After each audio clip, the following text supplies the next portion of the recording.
Hello YouTubers!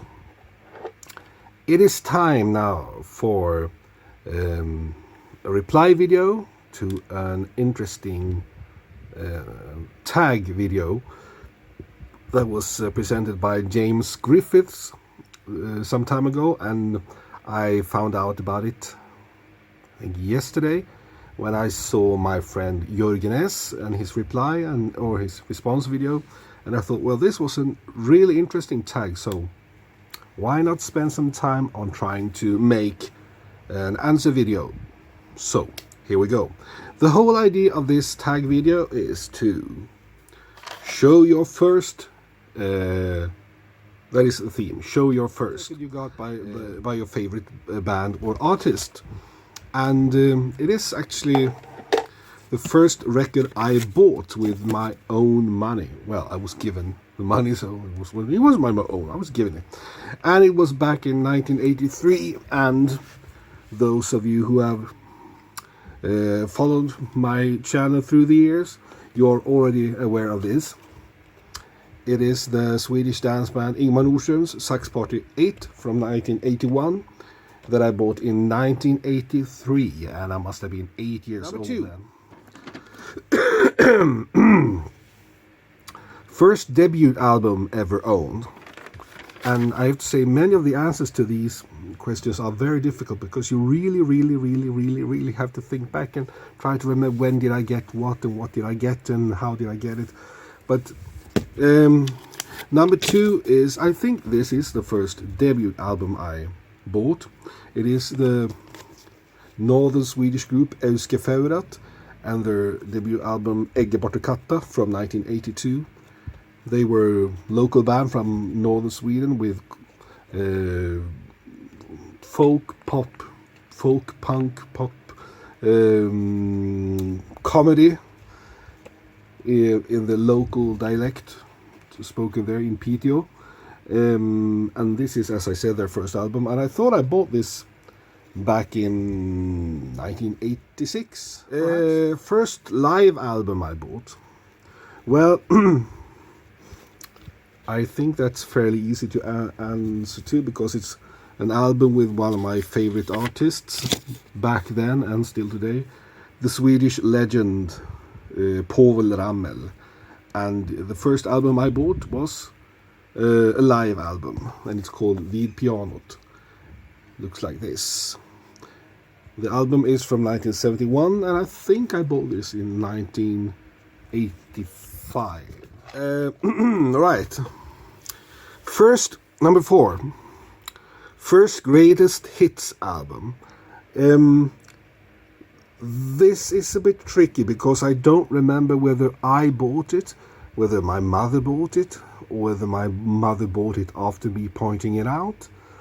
But still, I would pick this anyway, and it's by another one of my house gods since then, Paul Simon.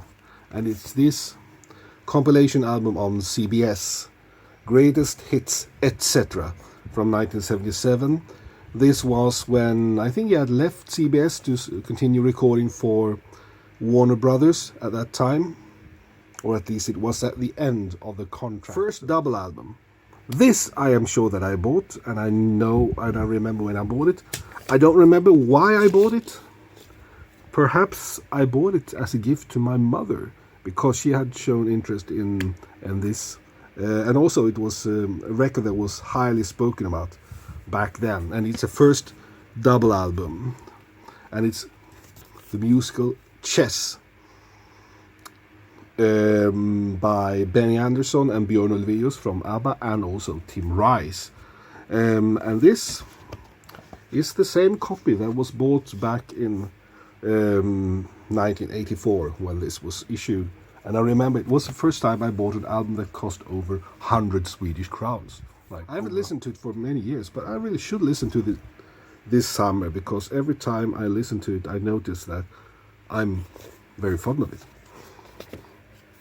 Alright, number 6. First legendary album. What do you mean by legendary? Well, I think this counts as legendary because I bought it back in 1987 when this album celebrated 20 years. And I bought it after watching a documentary on Swedish television about this album. The Beatles, Sgt. Pepper's Lonely Hearts Club Band. And this is the same copy. I've got quite a few copies of this album since then, but this is the actual one that I bought back then in 1987. And let's say I've returned to this album quite a lot of times. Number 7. First record received as a gift. Well, this is a bit tricky too, because when I was a kid I got quite a few children records as gifts, but I don't know which records I got as a gift and which because I didn't buy any records on my own. I didn't have any money to spend back then. But I think that the oldest record that isn't a children's record and that I know that I actually got as a gift is Elvis Christmas album from I think this was it's a British issue of the classical Elvis album, but with some songs removed and some songs added. It's a weird issue actually, from 1970 on Camden. This is not the actual copy that I got. I think but that copy still exists, but I think it's in the shelves of my mother, of her records.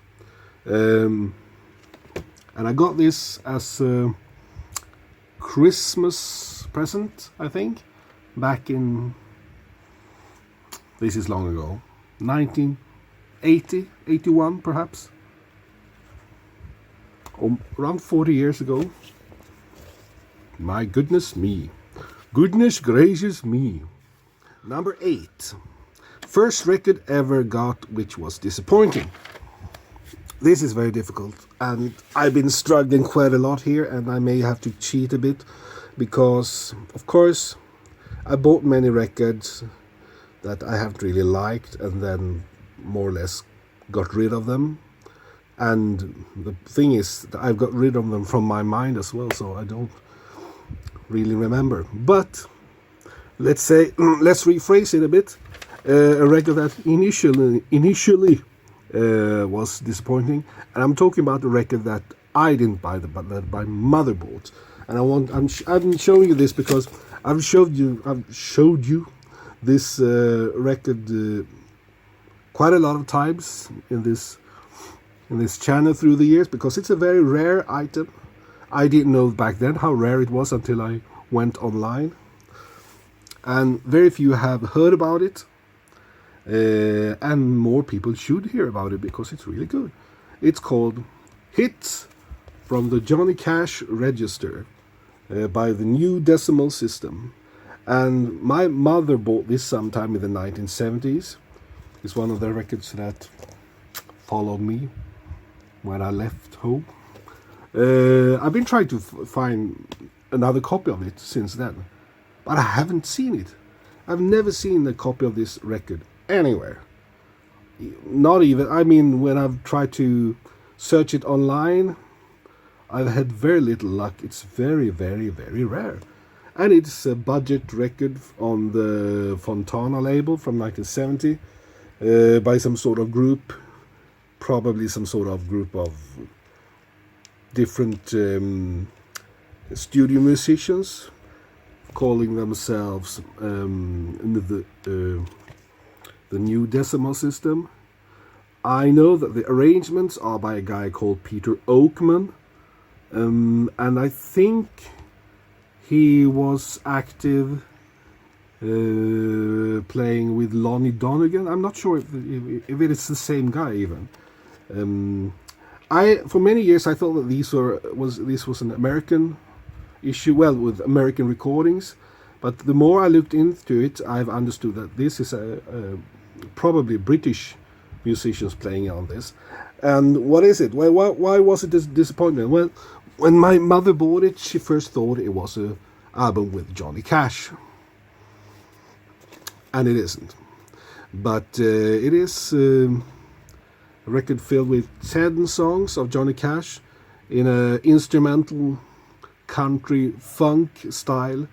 Lots of fiddles, lots of banjos, and lots of electric guitars, and a really great bass playing and drumming. It's a joy to listen to, and I'm very happy that I have it. And I was surprised when I started looking for information about this online, when I realized how rare it was, and I've been looking through so many record crates through the years. I've never seen it. Never. Right. Number 9. First record owned by an artist. First record owned by an artist I would later go on to collect seriously. Depends on what you mean by seriously, of course, but I could show you Paul Simon, I could show you Paul Ramel, I could show you Ingmar Nordströms, I could show you Beatles. So let's move on. First record that introduced me to specific music genre. I know that Jürgen, he struggled a bit with this because records don't really introduce you to a new genre of music, a new music style. Listening to radio, it was the same with me, and watching TV. But let's say there were lots of jazz, both on music and on television. And when I bought my first jazz album, it was this one, a very famous record, The Atomic Mr. Basie by Count Basie. E equals MC square is Count Basie Orchestra plus Neil Hefti arrangement. Because first of all, we have lots of famous jazz standards on this one, like Lil Darlin and Splanky. But also Swedish media, Swedish television was very keen to use music from this album as introduction music to some of their TV series. Like there was a program called Teknik Magasin that they used music from this record. There was another one called Pratmakarna that used music from this record. And I think there's a third. I think there's a third example too, but I can't remember it now. But so when I first heard this, I had actually heard quite a lot of music from the album before I got it. But this is where my jazz interest started, more or less. Okay. First record home taped. Well, this is almost impossible. First of all, we got our first tape recorder, a very cheap, fairly cheap mono portable Hitachi tape recorder that didn't have any output or input, and we had a Dux 1969 very simple record player that didn't have any output. My grandfather, he made some sort of cable to connect between the speaker outputs on the record player to the microphone output on the tape recorder, and that worked, but it sounded like shit, of course. But so some of the early home taped records were made that, but I wasn't the one who did it. It was my mother who made them. I started home taping in the mid 80s when we got Fisher stereo system with double cassettes. Or was it double? No, it was a simple cassette. I think single cassette and record player and radio. But then I made mostly mixtapes with music from different records. So it's really, really difficult to say. But I know one record that was home tape, but I didn't home tape it, but it was a children's record that my grandparents had bought, and I thought probably it would be fun to listen to it at home too, so they taped it for me. It's with Drutten and Drutten and Krokodilen. Drutten and Jena. The Cheburashka and Jena. Our third record, vår tredje skiva. Great, and it's an amazingly good children's record. It's really, really funny still today. It's very entertaining. But to tape whole albums to cassettes, I think I started doing that much later in the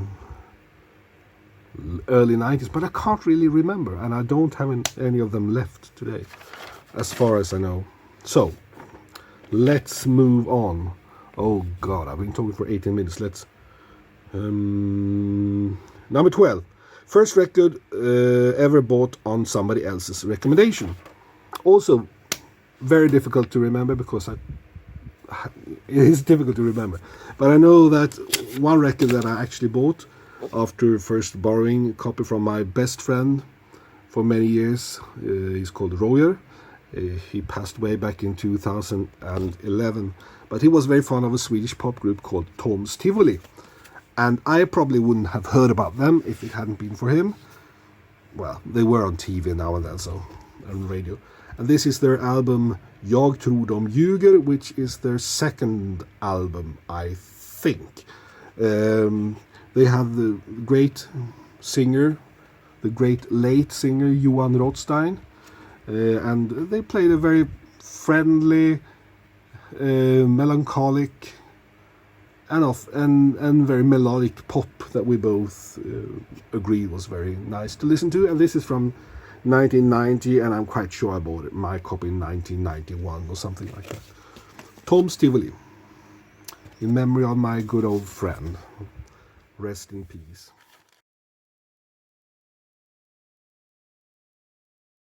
Number 13. Let's move on. First records my parents disapproved of. Sorry, can't show you, because I have no memory of my parents or my mother disapproving of any of the records I listened to. She might have done it silently, but she never told me, so I can't do that. Okay, number 14. First record that caused me to lose my mind. Well, it was when I bought a copy of the Monty Python's Flying Circus, the Monty Python Matching Tie and Handkerchief. And this is, of course, a cheaper version from the 80s. It doesn't have the very interesting artwork of the original, where you could pull out this blue shirt and show the hanging man and so on. So you don't have any tracking and information about tracks or anything. And on the label, I think it says free record given away with Monty Python's Matching Tie and Handkerchief. And this record has concentric grooves on the B side, or the B and C side, so to speak. So, I didn't know that until probably the third time I listened to this record, and then I got to hear the third side, and I was so amazed. How I've listened to this for so many times, or a couple of times. How come I can't remember hearing this? Because I hadn't heard it, because I hadn't heard that actual groove. So then I thought for a short while that I was losing my mind. Okay, number 15. First record I saw in somebody else's collection. Well, it's very difficult to say. Ouch. Very difficult to say. It could be something from my grandparents' collection or from my mother's collection. I thought a lot about that. But then I remember when I was a little kid in the late 70s and early 80s, my mother was, of course, single mother, working hard. And then I spent my days at a child caretaker called Åsa, and she had a daughter called Helene, and she was very, very nice. She was 7 years older than me, so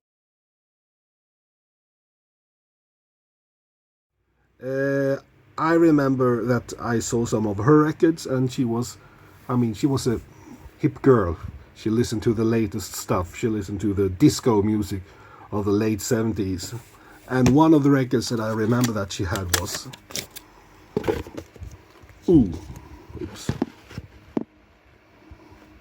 Amy Stewart, Paradise Bird. And I remember, because I thought it was such a striking cover, not just this, but maybe even more so this. This made an impression on a young 5-year-old boy, I have to say that, yeah. So, and well, later I realized that I was really liked Amy Stewart's singing too. It took quite a long time before I understood that I actually like some disco. But first record I had difficulty tracking down. Well, this is also difficult to actually, because, well, I've talked about Ingmar Nordström's, I've talked about the problems that I had finding their first EP that was recorded in 1959, 1960. I first heard about it on a TV show in 1987. I thought, oh, I would really like to have that one. But I thought then that, okay, it's probably impossible to get hold of it today. And it almost was. It took me, I think I found it in 2011 or 2012. That's like 24 years later, I actually found a copy. And the funny thing, the same year I found 2 copies of the same record that I've been looking for.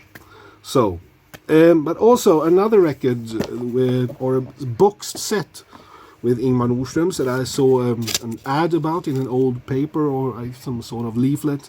I thought, oh, I really would like to have that, and it's called Ingmar Nordström's Bästa Saxparty Gold, and it's a collection of their most popular recordings from between 1975 to 79.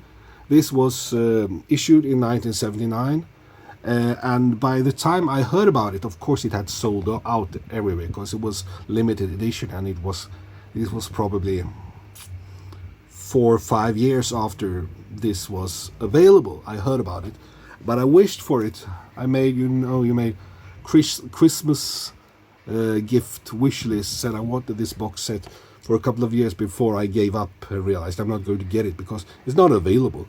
I hadn't really thought back then about the idea of second-hand market, and I think I got this box maybe 10 years ago, so it took some time, but finally I got it. First record I bought a second copy of, well, Count Basie, because the first copy I bought was really scratched and beaten up, so I bought a second copy, and that's that.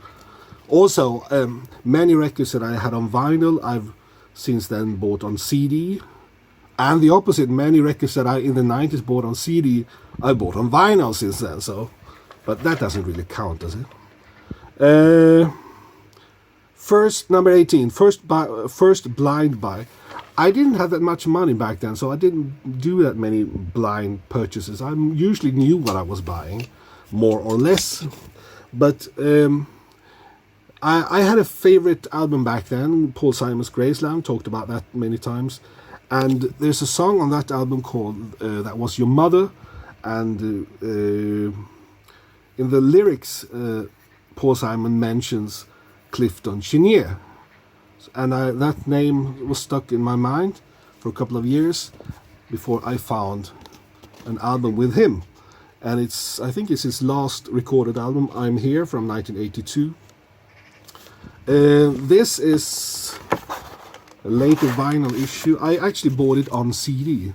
Oh, this is a copy that I bought on CD, and this must have been in 1991 or 92 sometime. There may have been blind boughts or blind purchases before that, but and today I do it all the time. No, that's the earliest one that I can recall. Oh God, I've been talking for almost 30 minutes. Okay, let's move on. Number 19, first record bought after becoming involved with the vinyl community. Totally impossible to say. Totally impossible to say. No. Impossible. But I can show you a record that I bought because I was recommended it by another good member of the vinyl community. and it was a friend, Jonas, who recommended this Extra Knäckt by Bob, Björn and Dave. And he told me that I would probably like this, and I think a year later or so I found a copy and I agreed. I loved it a lot. So let's move on. Okay, first record bought on mail order. Also difficult to remember because my mother bought a lot of records on mail order, some for me, some for her. But I think from one of the earliest times when I used my money on mail order was in the late 80s, when we bought a lot of records together in a big box, and one of them was Cornelis Vreeswijk sjunger Povel Ramel, the Swedish-Dutch singer and songwriter, singing his versions of, this is Cornelis, this is Povel Ramel, of songs by Povel Ramel that I already talked about quite a lot in this video. This is not one of his Cornelis Vreeswijk's best album. Actually, it's quite a boring album, but it is one of the first that I bought on mail order. There will be a lot of more. Alright, enough of that. Those of you who actually had the stamina to see through this whole video, well done. Play lots of records and happy midsummer.